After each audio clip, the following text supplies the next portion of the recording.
Make some noise for Lee Navlen, everybody! Thank you. That was a very attractive-looking audience, except for you. Apologize, everybody. Yes. A little bit about myself. I've been married to the same woman for 20 years. 20 years. Thank you. And we're in love. We're in love. We have a. I would lie. I'm in love with her. We have a child. He's 14. Kid is just a big pain in the balls. He's sucking the life out of me, this 14-year-old kid of mine.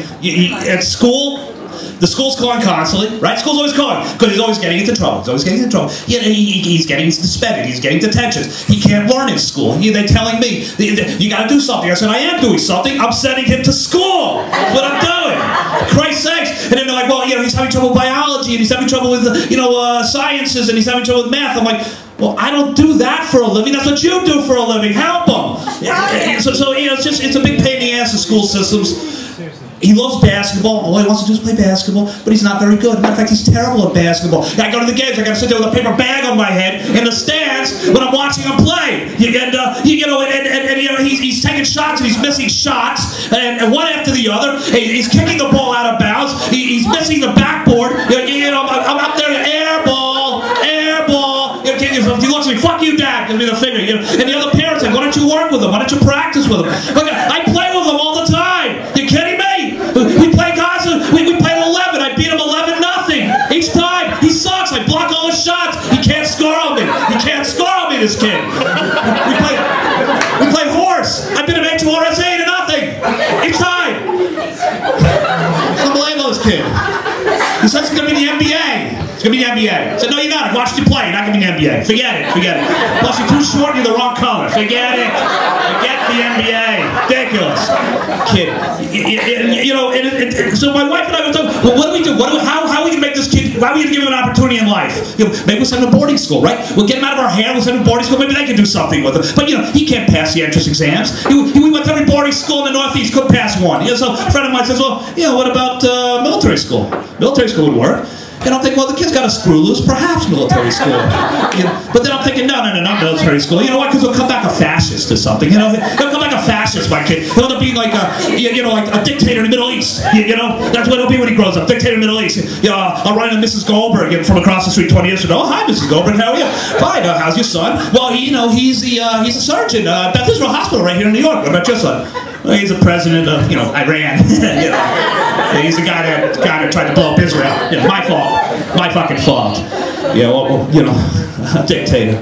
Or worse, he'll come back a Republican, right? He'll come back a Republican, from the military. He'll come back Dick Cheney. That's what he does. He'll come back Dick Cheney. My son's gonna be the next Dick Cheney. Can't wait. And by the way, Dick Cheney, I just read an article on Dick Cheney. Did you know that we probably all know he's fully retired from politics, right? We all knew that. But he's also apparently, he's also apparently fully retired from consulting. All he does now is he fishes. He's on a boat on his lake fishing, right? At least he doesn't have guns. That's exactly it. He doesn't have guns because I believe the new gun law is going into place, and basically they're pretty clear, right? They say, I think, if you shot somebody accidentally, you can never have a gun again, right? I mean, right, that should be part of the laws, right? These are the laws. Unbelievable. And by the way, what happened with that? Because we never really heard the whole story. You remember Cheney was hunting, of course. What exactly happened? Now, I'm guessing that he's with his friend, and they're walking, and his friend probably says something like, Mr. Vice President, I believe invading Iraq was the wrong call. Bam! Take a shot in the fucking face. The audacity of this guy. Question the Vice President of the United States. And the Bush administration, right? The Bush administration, they tried to cover it up, right? They tried to cover it up. Remember, they tried to hide it like it didn't happen. Like it didn't happen. Well, it was an accident. He was shooting at a bird. Plus his friend's 150 fucking feet tall. I don't know how he shot him in the face. He was aiming at a bird. Ridiculous. But here's where the Bush administration dropped the ball, okay? What they should have done, and what I would have done if I were George, I would have told Cheney, said, Mr. Vice President, we would like you to shoot your friend again in the face. But this time we're going to videotape it, and we're going to put it on YouTube. We're going to send a videotape out to the Middle East for the terrorists to see with a note, with a message. Look, you motherfucking cocksuckers, this is the Vice President of the United States. You just shot his best friend in the fucking face. You know what he's going to do to you motherfuckers? You better back off. Better back the fuck off. Think you're crazy with your suicide bombings and your beheadings. Ridiculous. Ridiculous. Second most powerful man in the world. Drop the ball there. Drop the ball there. But you know what's funny? The Bush administration, what do you think? That was such a fucked up administration that the vice president shooting himself, or shooting his friend, pardon me, shooting his friend, doesn't make the top 10. Doesn't make the top 10 list of most fucked up things that happened. Right? You had failure to prevent 9/11. You have the Iraq War, the Afghanistan War, right? You had Katrina. You had what else was it? You had their banks almost went out of business. You know, some banks almost went out of business. You had the recession, the depression. A plane gate, this gate, that gate. Fucking ridiculous. Doesn't make the top 10. Any other administration in the history of this country, it's at the top of the list. Like the Carter administration. Right? You think the Carter administration, right? Now he sucked. He's a shitty president. I really didn't like Jimmy Carter, but you know, if somebody, let's say this happened when he was president, what are the fucked up things that happened during the Jimmy Carter administration? Yeah, somebody would say, well, it's either hostage situation, number one, number two, you know, when Walter Mondale shot his friend in the fucking face, and maybe the gas lines, 1, 2, 3.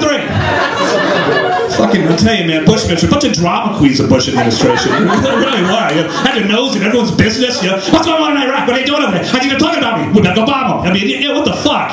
So now we got Obama. He's a little more, you know, grounded, I believe, a little more cerebral, right? A little more of a focused guy. You know, I don't know that he's necessarily been challenged since he's been president. I mean, he was challenged when he, wasn't even challenged, actually, you know, be honest, wasn't even challenged when he ran for president, right? Think about the candidates they threw at him. John McCain. Who's going to vote for John McCain? Think about that one for a second. Here's a guy that was a prisoner of war in Vietnam, right? And the Viet Cong say to him, we're going to send you home, you can leave. Guy's like, not without my men, not without my men. So they're like, all right, fine, fuck you, another 5 years. I mean, what the fuck, what kind of negotiating is that? Not voting for a guy like that. If I'm in the fucking POW camp and they tell me I can leave, I mean, that's it, I'm out of here, thank you very much, I'll see you guys, best of luck. I'll do my best to get you out. And yeah, I'm gonna fly coach. I'll fly coach, I'll do whatever I gotta do to get out of Vietnam. But not John McCain, not John McCain, he wants us to vote for president. Bad decision making. Mitt Romney. I mean, where do we start? I mean, the Mayans, I assumed, probably thought Mitt Romney was going to be elected, right? That a Mormon was going to be elected, and that's why they had the whole fucked up thing with the calendar. But luckily for us, the hurricane came along, right? The recent hurricane came along because Chris Christie, right? You remember that? Chris Christie was walking with Obama, they're walking around, the two of them, and people aren't sure who's going to win, and Chris Christie basically cinched it for, right, for the president. Basically, right? You remember, I opened up the newspaper, you see like Christie looks like he's blowing the president. Fucking pictures? What the fuck, Christie? The fuck was that? Then that was it. America said, you know what? We like this fat fucking guy from New Jersey. He looks like he's in the fucking Sopranos. Right? I like the guy. I'm going to listen to what he says. I'm going to vote for the president. So we got President Obama reelected. Anyway, and I want you to know that I am from the state of New Jersey, so you can thank me. You can thank me. Okay? Thank you. Thank you. Well, again, I'm Lee Navlen. Thanks everyone for coming out. Really appreciate it.